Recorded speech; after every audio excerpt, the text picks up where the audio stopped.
Hello, this is my smart home for birds project. I call it the survival pod. It is solar powered and also rechargeable. It has the capacity to dispense the food and also the water for the bird.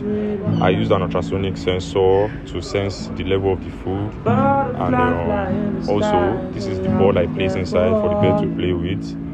And I was able to get a laughing dove, and this is where I was testing it out if it can dispense the food.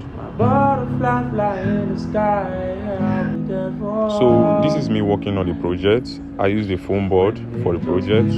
I use the metal gauge servo, an ultrasonic sensor, a 12-volt battery. I use the relay to also trigger the pump. That's 5-volt pump for the water side.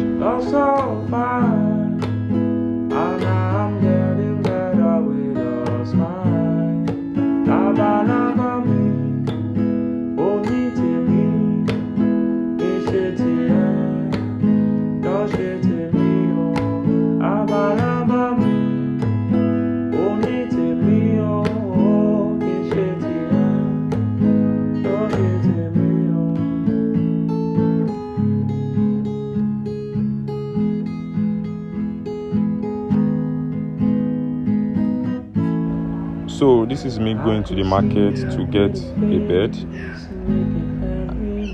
Then I was able to get a laughing dove. This is the dove in the house. Thank you, everyone.